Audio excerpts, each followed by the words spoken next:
அனைவருக்கும் வணக்கம். நான் பிரபாகரன், ஜோதிடர், சென்னையிலிருந்து பேசுகிறேன். இப்போ என்ன சொல்ல போகிறேன்னா, இந்த பங்குனி உத்திர நாளில் இறைவன், அதாவது தெய்வங்கள், தேவர்கள் பயன்படுத்தி அவங்களுடைய என்னென்ன கோரிக்கைகள் நிறைவேற்றினாங்க பற்றி தான் சொல்ல போகிறேன். கருத்தில் கொள்ளுங்க. தெய்வங்களுக்கே வரம் கிடைத்தது போல தெய்வங்கள் எல்லாம் சேர்ந்து நம்மளுக்கும் இந்த பங்குனி உத்திர விரதம் இருந்தால் உங்கள் கோரிக்கை, நம்ம கோரிக்கைகளை அவங்க நிறைவேற்றுவாங்க. கருத்தில் கொள்ளுங்க. இப்ப பங்குனி உத்திர நாளில் நிகழ்வு சொல்றேன், கருத்தில் கொள்ளுங்க. திருப்புறகுன்றத்தில் முருகன் தேவயானை திருமணம் நடந்தது இந்த பங்குனி உத்திர நாள் தான், கருத்தில் கொள்ளணும். அதே போல மகாலட்சுமி இந்த நாளில் விரதம் இருந்து மகாவிஷ்ணுவின் திருமார்பில் இடம் பிடித்தாங்க.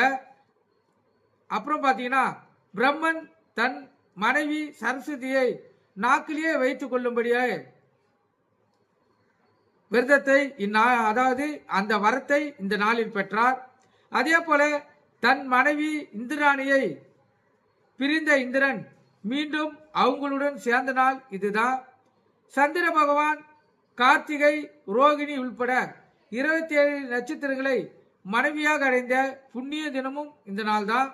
ராமபிரான், சீதாதேவி, பரதன், மாண்டவி, லட்சுமணன், ஊர்மிளை, சத்ருகன், சத்ரு கீர்த்தி ஆகியவர்களுக்கு திருமணம் நடந்த தினமும் இந்த பங்குனி உத்திரம் தான், கற்றுக்கொள்ளுங்க.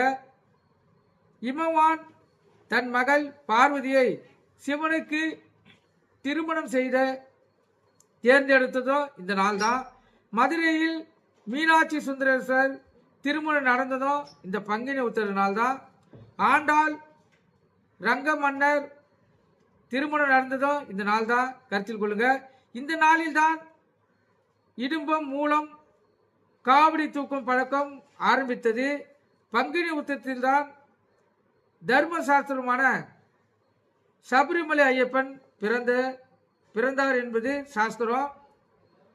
அர்ஜுனன் பிறந்து பங்குனி உத்திரம் தான். வள்ளி அவதாரம் செய்ததும் பங்குனி உத்திரம் தான். காஞ்சியில் காமாட்சி அம்மன் ஆற்று மணலை சிவலமாக பிடித்து வழிபட்டு சிவனை அருளை பெற்றதும் இந்த பங்குனி உத்திர நாளில் தான். தனது தவத்தை கலைத்த மன்மதனை சிவபெருமான் நெற்றிக்கண்ணால் எரித்து சாம்பலாக்கினார். பின்னர் தன்னை வணங்கி மன்றாடி ரதி தேவியின் வேண்டுகோளுக்கு இறங்கி மன்மதனை மீண்டும் சிவபெருமான் உயிர்ப்பித்தது இந்த பங்குனி உத்திர நாள் தான், கருத்தில் கொள்ளுங்க. சுந்தரமூர்த்தி நாயனாருக்கு மணக்கோலத்தில் பரமன்